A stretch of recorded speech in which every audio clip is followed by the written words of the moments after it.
বন্যা পরিস্থিতি ও নদীবাঁধ পরিদর্শনে শনিবার আরামবাগে এলেন রাজ্যের সেচ সচিব মনীষ জৈন। সঙ্গে ছিলেন হুগলির জেলা শাসক মুক্তা আর্য, এসডিও রবি কুমার, সাংসদ মিতালি বাগ প্রমুখ।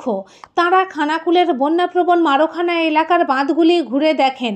তবে প্রতিনিধি দলের সঙ্গে কথা বলতে চেয়ে গ্রামবাসীরা উপেক্ষিত হওয়ায় ক্ষোভ প্রকাশ করেন।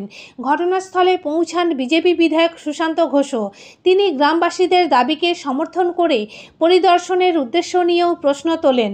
এর আগে আরামবাগ এসডিও অফিসে প্রশাসনিক বৈঠকে যোগ দেন সেচ সচিব। সেখানে বাঁধ রক্ষা ও বন্যা পরিস্থিতি নিয়ে আলোচনা করা হয় বলে জানা গেছে।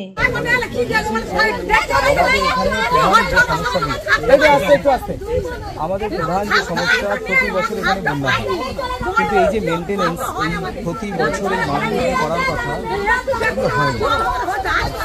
সব থেকে বড় যেটা সমস্যা হচ্ছে আমাদের এখানে কাঠের বাসের ছুটি, এই কাঠের বাসের ছুটিতে প্রতি বছর বন্যা আবার এটা করতে হবে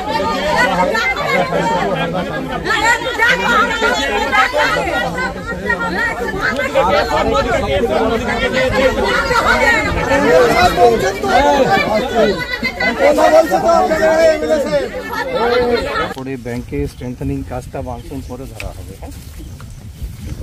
এখানে সবাই লোককে বলা হয়েছে এটা তো প্রত্যেক লোকের জোট কাজ, ভালো করে টিম ওয়ার্ক করে 30 জুন মধ্যে কাজটা কমপ্লিট করে ফেলতে হবে।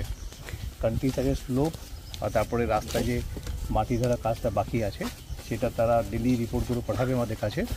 আশা করছি 30 জুন মধ্যে কাজটা কমপ্লিট করবে। পুরো দমে প্রস্তুত আছে। আপনি দেখছেন অনারেবল এমপি এখানে আছেন, ডিএম নিজে এখানে আছেন। তারা মানে ডেলি ঘন্টা পর ঘন্টা রাজ্য স্তরে, তৃণমূল স্তরে প্রত্যেক কাজটা ভালো করে হোক সেজন্য ইনফরমেশন নিজের কাছে রাখছেন, ফলে কোঅর্ডিনেশনটা খুবই ভালো থাকে। দেখলো আমাদের কথা তো শুনেই না। হ্যাঁ, আমাদের তো শুনে কি সমস্যা কি আপনাদের? বাস করছি, এখানে কি বাস করা যাবে? নদীর জল যদি সবসময় বয়ে, বন্যার জলে যদি বাঁধ ভেঙে যায়, ঘর বাড়ি পড়ে যাবে, থাকবো কি করে?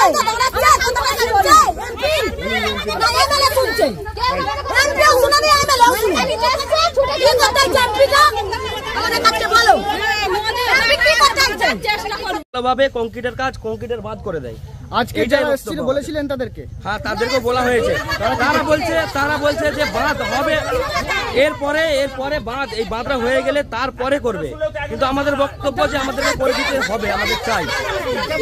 তো কথাই তো ওখানে তো আমার সঙ্গেই ছিল, তো আমি ওখানে দাঁড়িয়েছিলাম, কথা বলেনি মানুষের সাথে, কারণ মানুষের প্রশ্নের জবাব এরা দিতে পারবে না। শুধুমাত্র মুখ্যমন্ত্রী আসেন হাঁটু জলে পা ডোবানোর জন্য।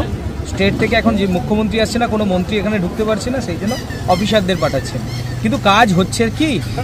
আদৌ কাজ হচ্ছে কি? গত বছর বন্যায় যে সকল রাস্তাগুলো ভেঙে গিয়েছে, প্রধানমন্ত্রী সড়ক যোজনার রাস্তা, জেলা পরিষদের রাস্তা, সেই সব রাস্তাগুলো সারানো হয়নি।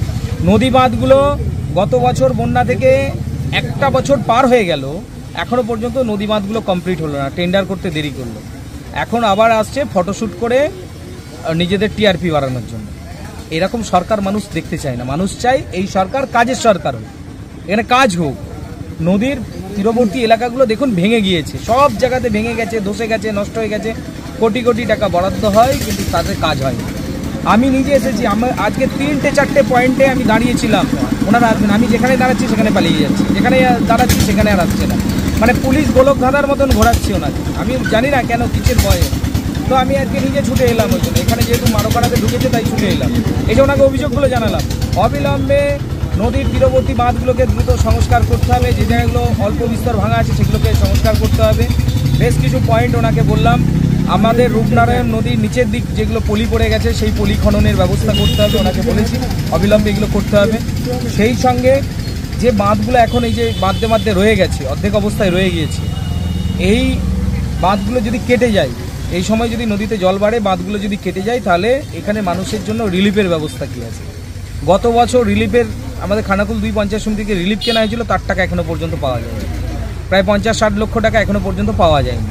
আর গত বছর যারা বোট দিয়েছে, স্পিড বোট দিয়েছে, তারা এখনও ভাড়া পায়নি। যারা খাবার দিয়েছে যেসব দোকান, তারা এখনও টাকা পায়নি। তাই এবছর আবার কি হাত পাততে যাবো নাকি আমরা? ওনারা আসবেন, ছবি তুলবেন, চলে যাবেন, এই জিনিস হতে পারে। ওনারা আসুক, কাজ হোক, এটা আমরা চাই। নিউনুর সোফা সেন্টার এখানে সমস্ত রকম সোফা পাইকারি ও রিটেলে বিক্রয় করা হয়। সমস্ত সোফা নিজস্ব কারখানায় তৈরি করা হয়। প্রোপাইটার হানিফ হোসেন খাঁ ও রুহুল হোসেন খাঁ, বড়ডোঙ্গল হাটতলা সিনেমা হলের সন্নিকটে, হুগলি। যোগাযোগ 7797170093 এবং 9382003105।